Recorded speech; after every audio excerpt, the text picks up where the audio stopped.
लो।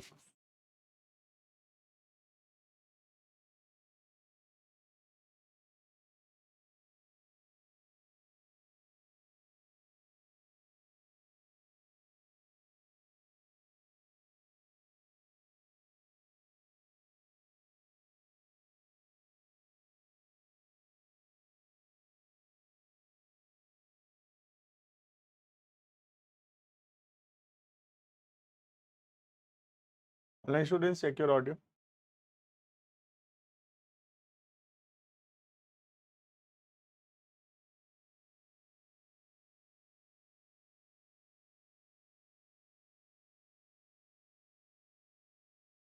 है ना, स्टार्ट करते हैं। हम लास्ट क्लास के अंदर पढ़ रहे थे basic accounting terms. Already 3 class हो चुका है।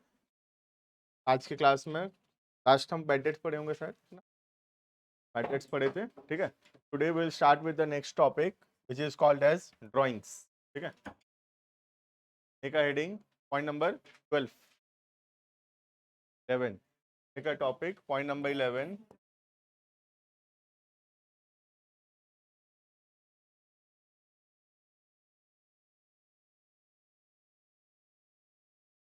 एक हेडिंग पॉइंट नंबर 11 ड्राइंग्स।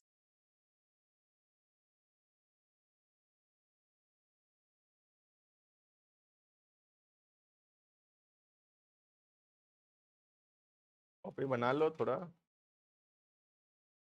एक कॉपी बना लो, परमानेंट है।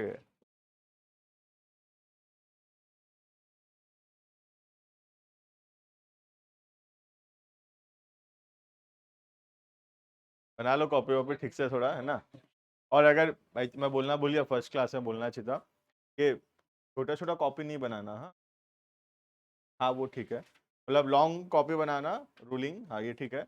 ये छोटा छोटा कॉपी ये थोड़ा बाद में दिक्कत करेगा। ये चैप्टर्स में कुछ प्रॉब्लम नहीं है, बट मतलब रफली सितंबर जुलाई से अगस्त सितंबर तरह प्रॉब्लम करेगा ये कॉपी, क्योंकि इतना बड़ा बड़ा फॉर्मेट्स होगा ना कि छोटे कॉपी में वो फिट नहीं आए, ठीक है। तो अगर कॉपी बना लियो तो कोई बात नहीं, अगर नहीं बनाए हो तो better to make a long ruling copy, ठीक है। बड़ा और रूलिंग, और जितना मैक्सिमम पेजेस का अगर हो पाए तो मेक की मैक्सिमम पेजेस का कॉपी रहे, ताकि वो थोड़ा ज्यादा दिन चले, ठीक है। स्टार्ट करते हैं। नेक्स्ट क्लास में कॉपी चेक होगा, हाँ काव्या, ठीक है।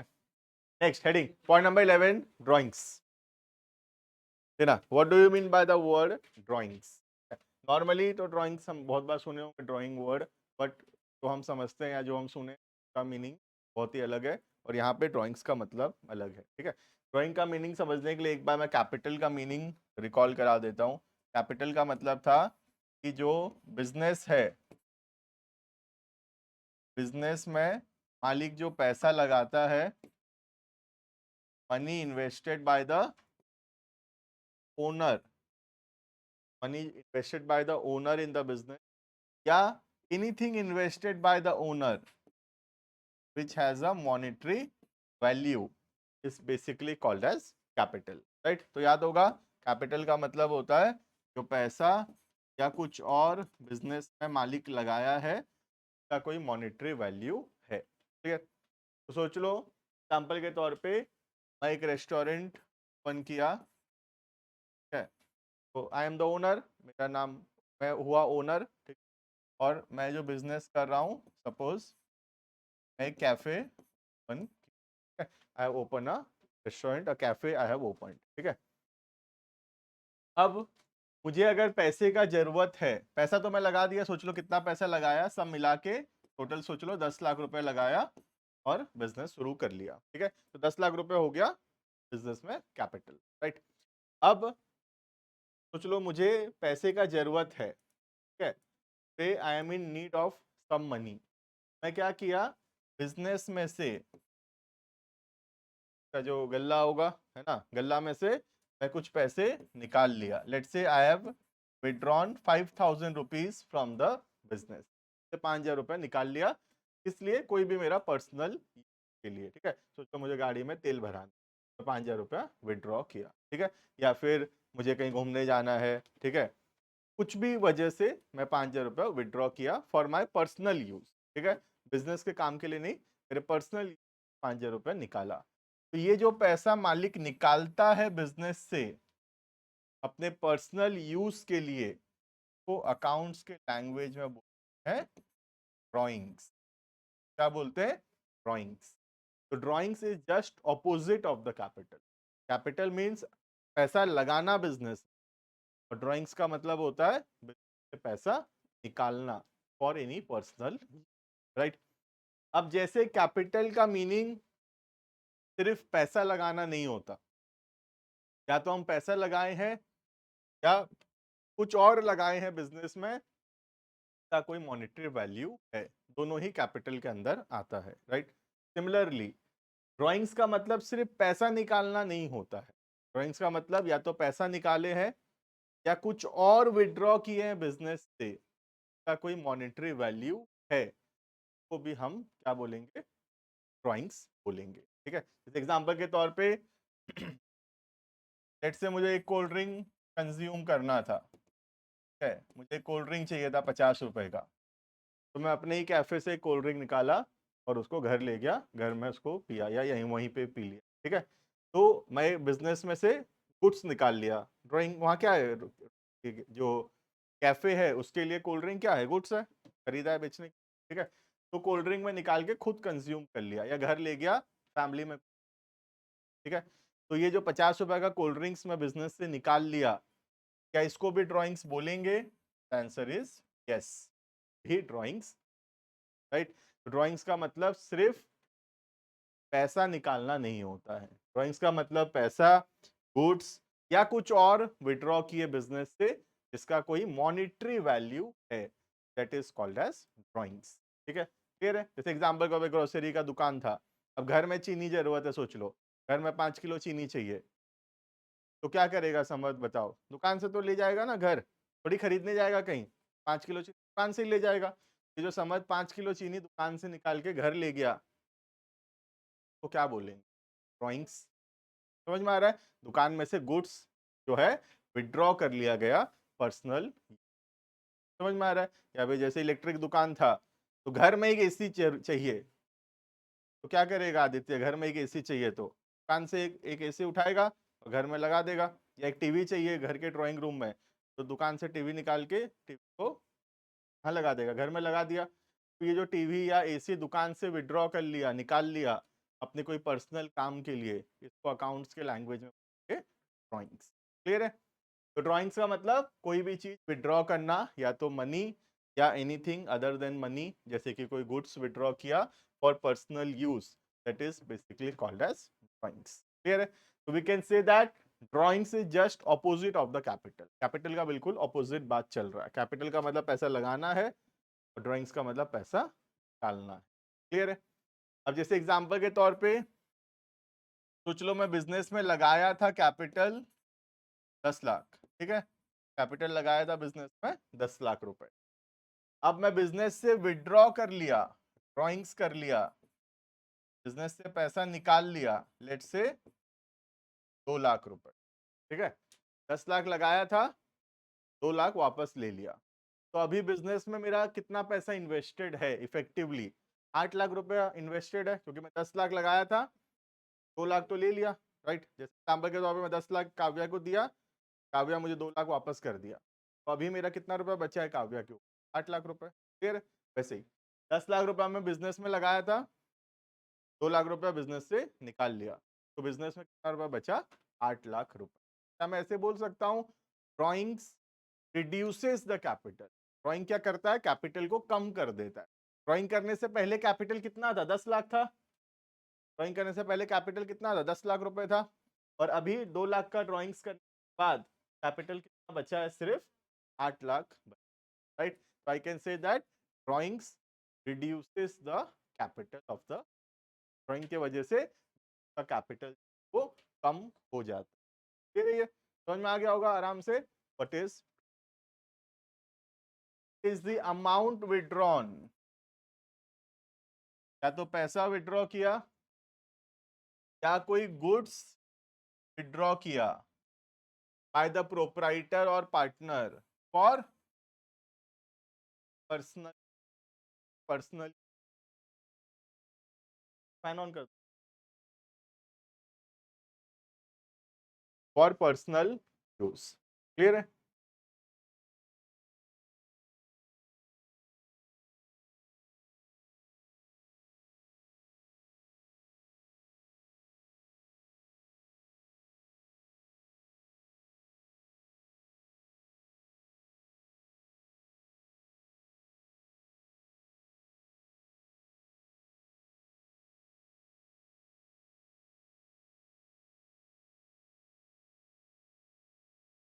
Point number 11, drawings. सिंपल सा एग्जाम, सिंपल सा मीनिंग है, it is the amount withdrawn, पैसा निकाल लिए, और गुड्स टेकन, गुड्स निकाल लिए। इसके क्या करने के लिए?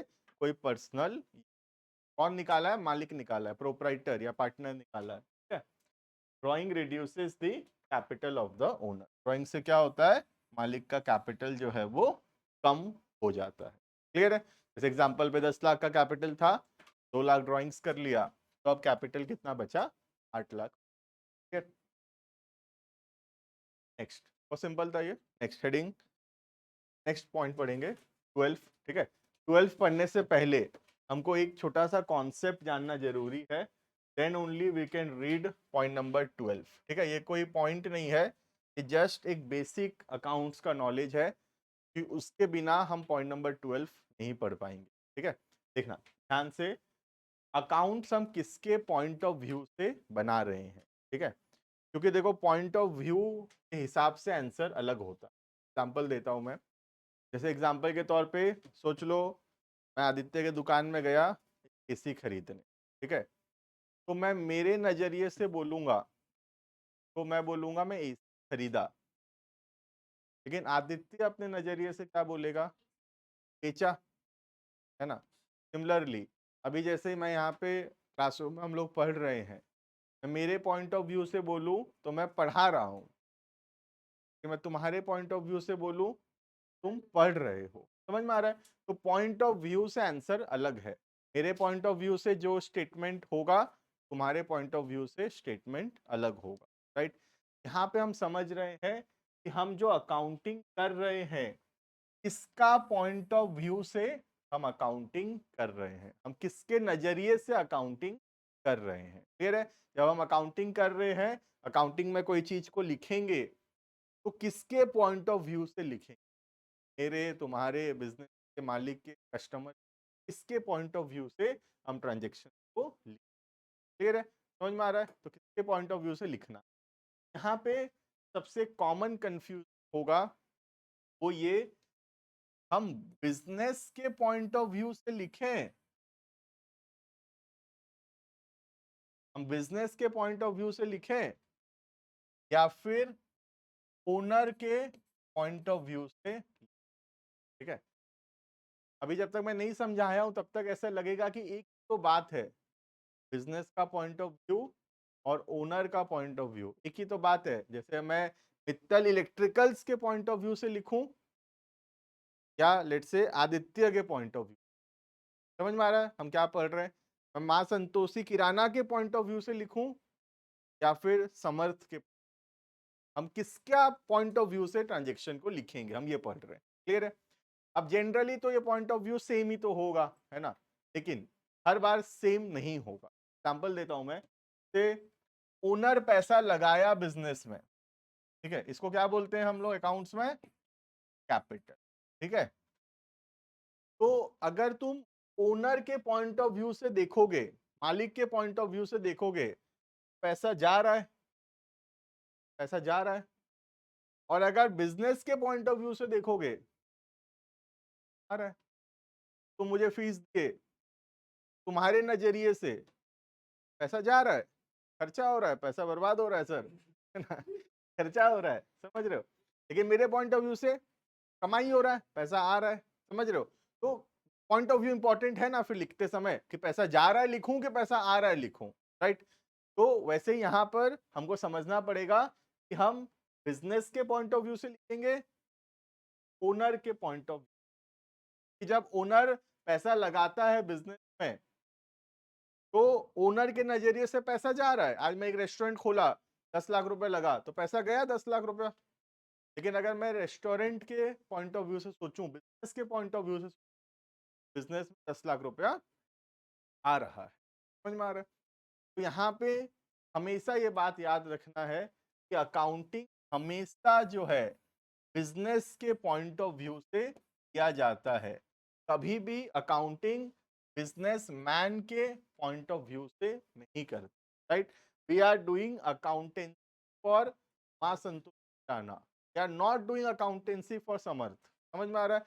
We are doing accountancy for Reliance, we are not doing accountancy of Mukesh Ambani. समझ में आ रहा है? मुकेश अंबानी का अकाउंटिंग नहीं पढ़ रहे यहाँ पे। Accounting is all about business, it is never about business. कभी भी बिजनेस मैन के हिसाब से नहीं होता अकाउंटिंग, कभी भी हम बिजनेस मैन के पॉइंट ऑफ व्यू से अकाउंटिंग करते। अकाउंटिंग जब भी हम करते हैं, कोई भी ट्रांजेक्शन जब हम लिखते हैं, हमेशा अपने आप को बिजनेस मानकर ट्रांजेक्शन है, ना कि मैन मान। अगर अपने आप को मालिक मानोगे, अकाउंटिंग रॉन्ग हो जाएगा आगे चल। लेकिन अपने आप को अगर दुकान मानेंगे, दुकानदार नहीं मानना है, अपने आप को क्या मानना है? दुकान, शॉप मानना है, दुकान मानना है, तभी हम अकाउंट पढ़ पाएंगे। समझ में आ रहा है? तो here we are reading accountancy of Reliance. Reliance का अकाउंटिंग, हम अपने आप को हमेशा रिलायंस सोचेंगे अकाउंटिंग करते समय। हम कभी भी अपने आप को मुकेश अंबानी सोचेंगे, अभी नहीं, है ना? तो हम अपने आप को कभी मुकेश अंबानी नहीं सोचेंगे। क्लियर है? Because we are not business man, we are not doing accountancy from the point of view of business man, we are doing accountancy from the point of view of business. समझ में आ रहा है? Business और businessman दोनों अलग अलग हैं। ठीक है, इनके बीच में यहाँ पे एक इमेजिनरी वॉल है, सोच लो, तो दोनों अलग अलग है। ठीक है, दोनों तो है, दो अलग अलग चीज है। बिजनेस अलग चीज है, बिजनेसमैन अलग है। ठीक है, हम अकाउंटिंग में कभी भी अपने आप को बिजनेसमैन नहीं मानेंगे। राइट, हमेशा अकाउंटिंग में अपने आप को क्या सोचना है? बिजनेस सोच। और अकाउंटिंग हमेशा बिजनेस के पॉइंट ऑफ व्यू से होगा, कभी भी अकाउंटिंग मैन के पॉइंट ऑफ व्यू से। फिर ये इसलिए इंपॉर्टेंट है, अभी नेक्स्ट कॉन्सेप्ट जब पढ़ाऊंगा तभी पता चल जाएगा कि हम ये पहले क्यों। ठीक है, क्लियर है इतना? ये कोई मतलब कोई पॉइंट नहीं है, ये ऐसे ही बस एक जनरल बात है। ठीक है, आगे चल के चैप्टर नंबर 2 में को हम लिखेंगे भी, इसको एक प्रिंसिपल है अकाउंटिंग का, वहां पहुंचेंगे तो लिखेंगे। अभी के लिए सिर्फ इतना जानना सफिशिएंट होगा कि बिजनेस और बिजनेसमैन अलग अलग होते हैं, हम अकाउंटिंग बिजनेस का कर रहे हैं, मैन का नहीं। क्लियर है? नेक्स्ट हेडिंग करेंगे पॉइंट नंबर 12।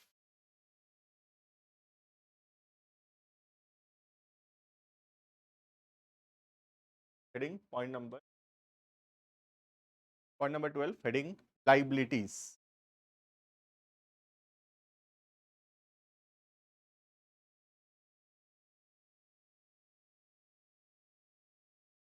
LIABILITI, liability.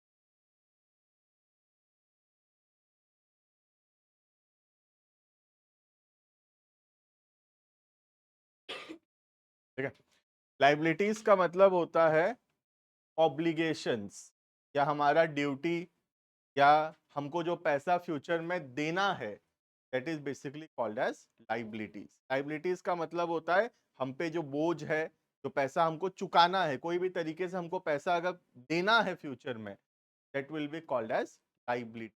कोई भी वजह से पैसा देना, जैसे एग्जांपल के तौर पे सोच लो मुझे 10 लाख रुपए का जरूरत था, तो मैं बैंक गया, बैंक से लोन ले लिया 10 लाख रुपए। ठीक है, तो ये 10 लाख रुपए मुझे बैंक को वापस करना पड़ेगा। ये जो बैंक लोन है 10 लाख रुपए का, ये क्या है मेरे लिए? लाइबिलिटी। समझ में आ रहा है? तो लाइबिलिटी का मतलब होता है फ्यूचर में जो पैसा हमको वापस करना है, फ्यूचर में जो पैसा हमको रीपे करना है, that is called as liability. Clear है? What is liability? लाइबिलिटी का मतलब बेसिकली जो पैसा हमको वापस करना है, जो हमारा ऑब्लिगेशन है, जो हमारा ड्यूटी है, जो हम पे जो बोझ है, जो पैसा हमको चुकाना है फ्यूचर में, that is called as liability. Clear है ये? देखना, तो लाइबिलिटीज जो है दो टाइप का होता है। ठीक है, हम अपने आप को हमेशा क्या मानते हैं? बिजनेस। हम अपने आप को हमेशा बिजनेस मानते हैं, कभी भी अपने आप को बिजनेस मैन नहीं मानते। क्लियर है? हमेशा अपने आप को क्या मानेंगे? बिजनेस मानेंगे। क्लियर है? तो आप सोच लो एक बिजनेस हम स्टार्ट कर रहे हैं, ठीक है। तो मैं सबसे पहले मालिक पैसा लगाया, ओनर पैसा लगाया लेट से 10 लाख रुपए, 10 लाख रुपया मालिक लगाया, which is in accounts called as capital, capital बोलते हैं, ठीक है। हमको और 5 लाख रुपए का जरूरत था, ठीक है। तो हम क्या किए, बैंक गए और बैंक से 5 लाख रुपया लोन ले लिए। 5 लाख रुपए का हम लोग क्या किए, बैंक लोन, क्लियर है, बैंक से लोन ले लिया, राइट। क्या समझ में आ गया? तो टोटल बिजनेस में 15 लाख रुपए लगा दिए, 10 लाख रुपया तो मालिक खुद ही लगाया था और 5 लाख रुपया बैंक से लोन लेकर बिजनेस में इन्वेस्ट, ठीक है। नाउ ये जो 5 लाख रुपए बैंक से लिए हैं वापस करना पड़ेगा कि नहीं? करना पड़ेगा वापस, ऑब्वियसली। ये हमारे बिजनेस के लिए क्या है? It is a liability for the business. Business के लिए क्या है? लाइबिलिटी है, क्योंकि ये पैसा हम लिए हैं बैंक से और ये पैसा हमको बैंक को वापस करना पड़ेगा। तो बैंक लोन जो है 5 लाख रुपए का, it is a liability for the business, clear है। सिमिलरली बिजनेस और बिजनेसमैन भी अलग अलग है। जैसे बिजनेस और बैंक अलग अलग हैं, वैसे ही अकाउंटिंग में बिजनेस और बिजनेसमैन भी अलग अलग हैं, राइट। तो ये जो बिजनेस पैसा लिया है ओनर से 10 लाख रुपए, जिसको कैपिटल बोलते हैं, ये भी बिजनेस के लिए क्या है? It is also a liability. ये भी लाइबिलिटी है। क्यों? क्योंकि हम हमेशा अकाउंटिंग किसके पॉइंट ऑफ व्यू से करते हैं? बिजनेस। कभी ये नहीं मानना सर एक ही तो बात है, बिजनेस और बिजनेसमैन एक ही तो चीज है, दुकान और दुकान का मालिक एक ही है, नहीं। दुकान अलग है, दुकान का ओनर अलग है। हम दुकान का ओनर का अकाउंटिंग नहीं कर रहे, हम किसका अकाउंटिंग कर रहे हैं? हम दुकान का अकाउंटिंग कर रहे हैं, शॉप का अकाउंटिंग कर रहे हैं, बिजनेस का अकाउंटिंग, क्लियर है। तो बिजनेस अगर बैंक से पैसा लेता है 5 लाख रुपए, तो वो 5 लाख रुपए वापस करना पड़ेगा, बैंक लोन लाइबिलिटी है। सिमिलरली अगर बिजनेस अपने मालिक से पैसा लेता है 10 लाख रुपए, which is called as capital, 10 lakh रुपए भी वापस करना पड़ेगा, क्लियर है। तो दोनों ही लाइबिलिटी है, ठीक है।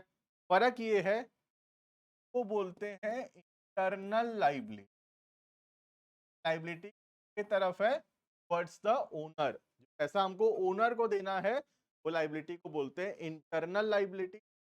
और जो पैसा हमको बाहर वालों को देना है, that liability called as external.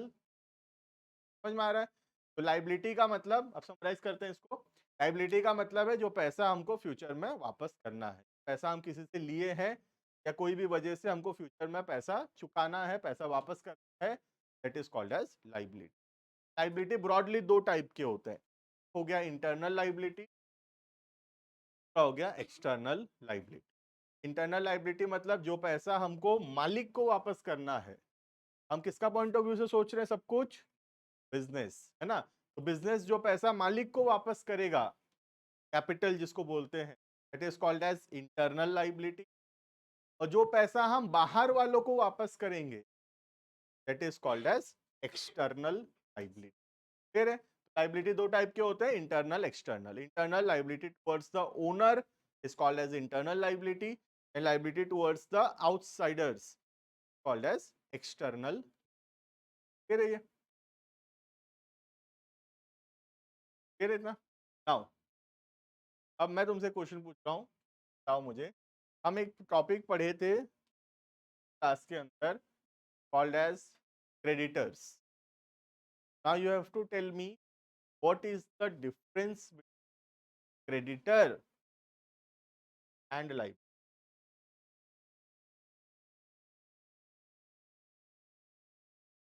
Creditor याद है क्या था? क्रेडिट रीड, अगर नहीं याद है एक बार पढ़ सकते हो, पढ़ना चाहो तो। क्रेडिटर देखो एक बार क्या लिखा था, या ट्रेड पेएबल देख लो या ट्रेड रिसीवेबल, कुछ भी देख लो, ये मतलब पेएबल वाला कुछ भी देख लो, bill payable, creditor, trade payable, कुछ भी देख लो। क्रेडिटर देख लो, इजी रहेगा। See the word creditor, creditor का मतलब क्या था? लोन नहीं दिया है, लोन नहीं दिया है, उधार में सामान दिया है, लोन नहीं दिया है, ठीक है। क्रेडिटर का मतलब है वो व्यक्ति जिससे हम उधार में सामान खरीदे हैं, इसको हम फ्यूचर में पैसा देंगे, फ्यूचर में पैसा देंगे। तो आप मुझे बताओ what is the difference between creditor and liability.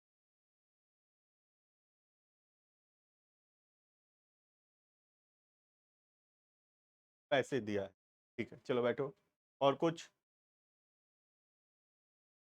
और कुछ?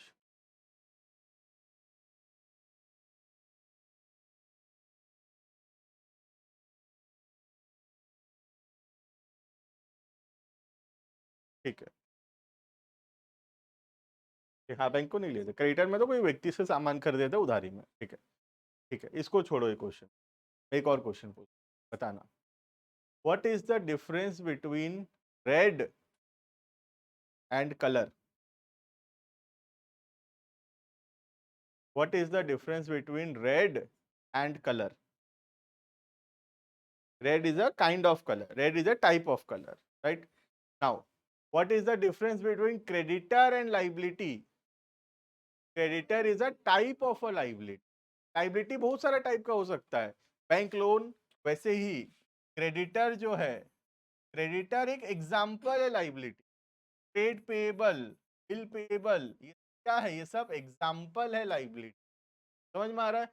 क्रेडिटर और लाइबिलिटी में डिफरेंशिएट कभी नहीं कर सकते, ठीक है। जैसे रेड और कलर में डिफरेंशिएट थोड़ी कर सकते हैं। कलर बहुत सारे टाइप का होता है, कलर के बहुत सारे एग्जांपल्स, रेड उनमें। सिमिलरली लाइबिलिटीज बहुत सारा है, कोई भी वजह से अगर पैसा देना है तो लाइबिलिटी, चाहे हम उससे पैसा लिए थे, चाहे उससे गुड्स लिए थे, या कोई सर्विस लिए थे, कोई भी वजह से अगर पैसा देना है, that is called as liability.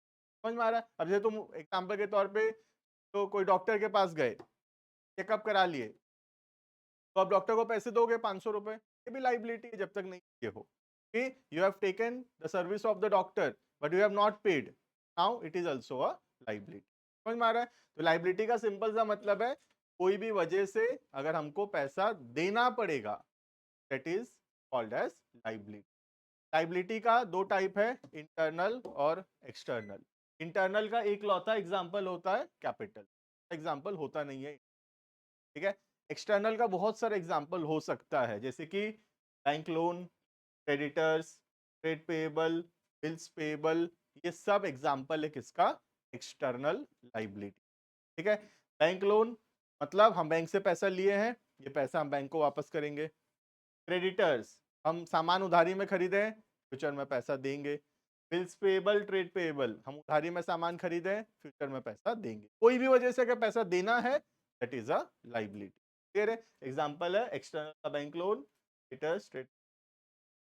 Clear है ये? तो कंप्लीट होता है यहाँ पे लाइबिलिटीज, पूरा कंप्लीट नहीं हुआ, अभी और थोड़ा बाकी है टाइप इसका, पहले जितना पढ़े उतना ही रीडिंग करना। Liability,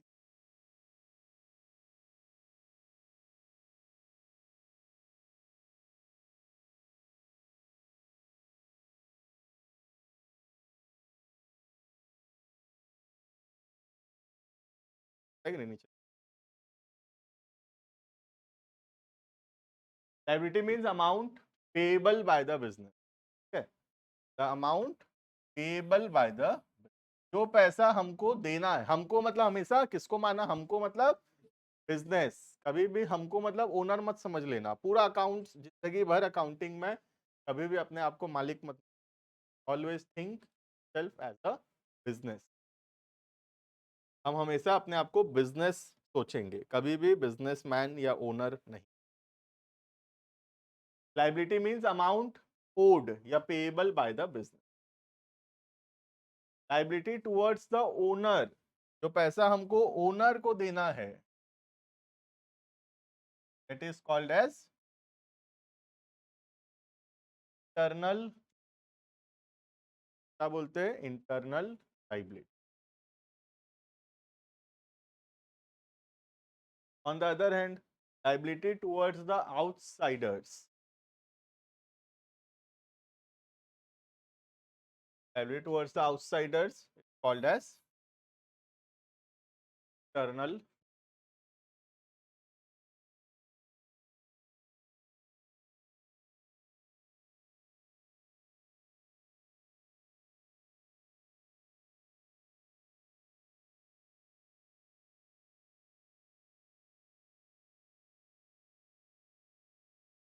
Example of external liabilities are creditors, bank loan.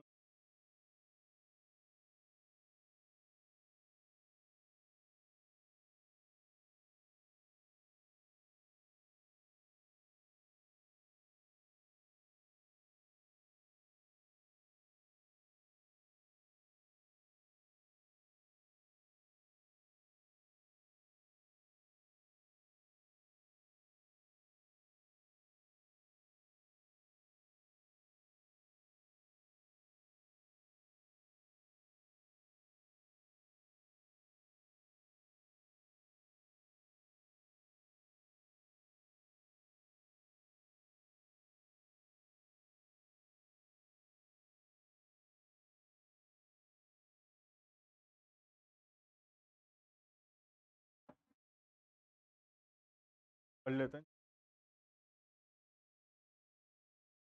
Topic पढ़ के, क्लियर है इतना तक?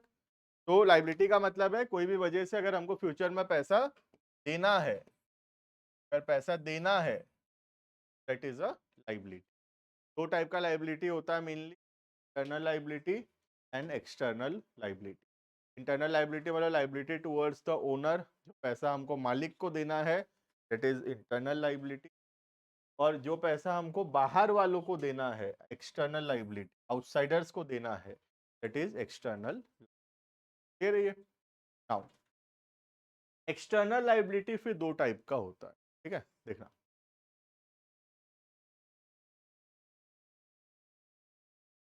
तो हम पढ़ रहे हैं लाइबिलिटीज। लाइबिलिटीज का मतलब अमाउंट पेएबल, जो पैसा देना है कोई भी वजह से, वजह इज नॉट इंपॉर्टेंट, अगर फ्यूचर में पैसा देना है दैट इज अ लाइबिलिटी, ठीक है। अब दो टाइप का हो गया, one is internal, that is towards the owner, one example is there, that is capital, ठीक है। और दूसरा हो गया बाहर वालों को अगर पैसा देना है कोई भी वजह से, वजह इज नॉट इंपॉर्टेंट, कोई भी वजह से अगर बाहर वालों को हमको पैसा देना है, that is a external. Example हो गया बैंक से लोन लिए, बैंक लोन चुकाना पड़ेगा, लाइबिलिटी। क्रेडिटर्स उधारी में सामान खरीदे, पैसा देना पड़ेगा, लाइबिलिटी। डॉक्टर के पास गए, चेकअप करा लिए, पैसा देना पड़ेगा, लाइबिलिटी। फिर स्कूल में पढ़ लिए 1 साल, पैसा देना पड़ेगा स्कूल, लाइबिलिटी। फिर कोई भी वजह से अगर पैसा देना पड़ेगा फ्यूचर में, दैट इज अ लाइबिलिटी। ठीक है। अब लाइबिलिटी हो गया दो, internal and.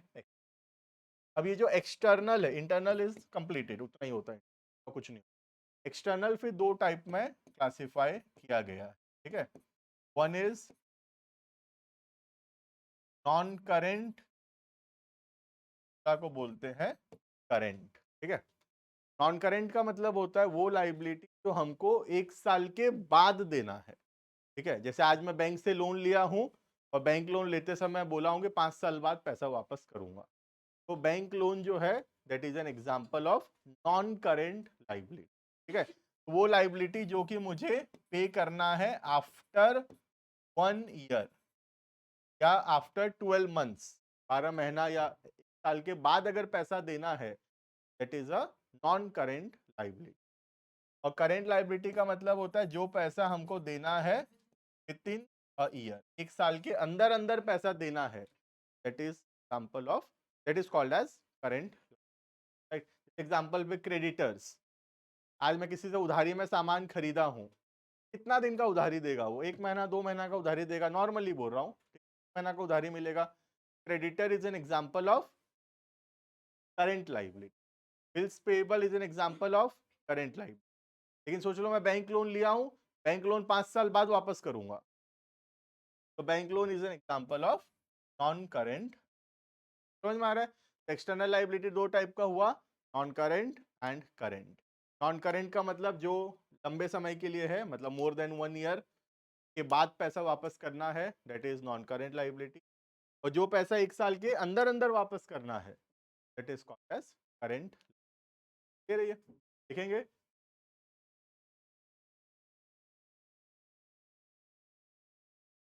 Right down non current and, ताकि लाइबिलिटी कंप्लीट हो जाए।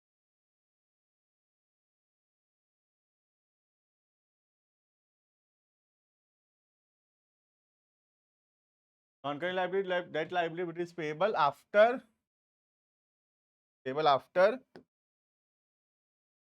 Period of more than 12 month, 12 महीना के बाद पैसा देना है। Example, long term